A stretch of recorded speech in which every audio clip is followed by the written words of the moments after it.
Does the current tax bill kill charitable stacking? If you give charitably and want to maximize tax savings, you'll want to stay tuned.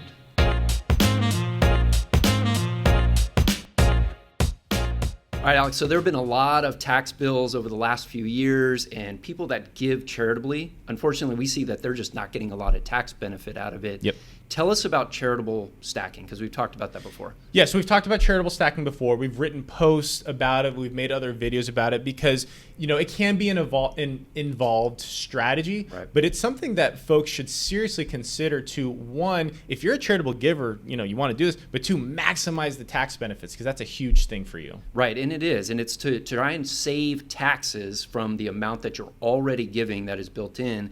And this strategy allows people to really maximize that savings. Now, tax proposal that's currently in the Senate, okay? Tell us about how this charitable stacking strategy is being affected by what's being talked about by Congress right now. So let's look at an example, okay? So when you file your taxes, you basically get two options for your types of deductions. Right. You can itemize deductions or you can take the standard deduction. So let's take a look at an example where we break down the two. Now, when you itemize deductions, basically what you're looking at is four different main types of categories. Right. I know there's more in there, but let's just stick to the four main types of categories, which is a medical deduction, a state and local income tax deduction, a mortgage deduction, and then a charitable giving deduction. Now, the total of those four versus your standard deduction, you're going to take the higher of the two. Right. Let's put some meat on the bones and let's look at some numbers. Most people have a hard time qualifying for the medical deduction. So for simplicity's sake, let's just say it's zero.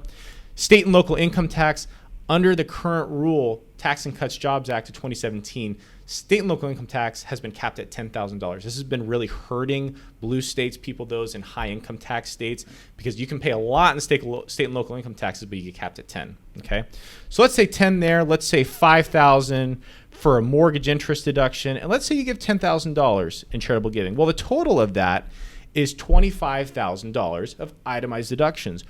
Or you could take the standard deduction. The standard deduction for a married couple is $25,000, $100. Now you can see the difference here is negligible, and you're not really receiving a benefit for your charitable giving. Now I'll state one more thing. A lot of people make the mistake of assuming, well, if I itemize deductions, that must mean I'm getting the full benefit.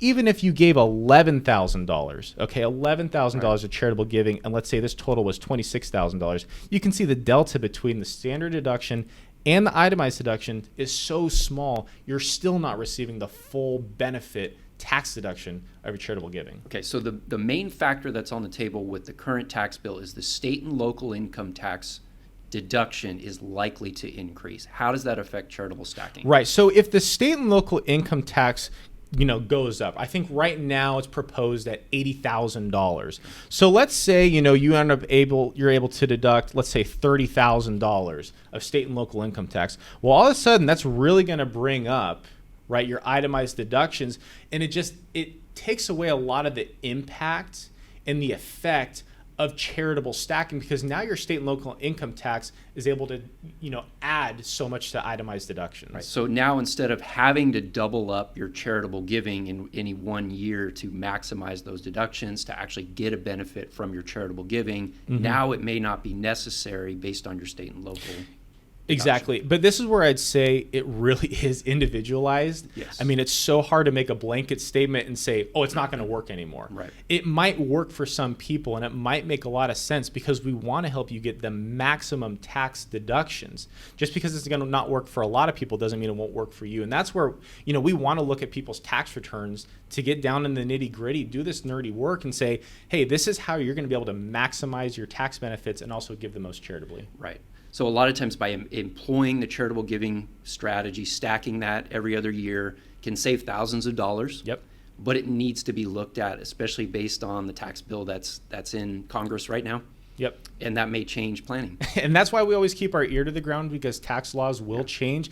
I mean, for example, great strategy still on the table is qualified charitable distributions, able to give directly out of an IRA directly to the charity once you reach a certain age. Again, still a great strategy. So again, just because some tax strategies go away, some charity strategies don't look as attractive, there's still a lot on the table, but it has to be looked at for your unique situation. Yeah, good stuff. Yeah, and these are the types of things that we help people with. If you'd like to talk to us more about your charitable giving strategy, how to save taxes out of that, go to onedegreeadvisors.com. We can schedule a quick call. We'd love to talk to you.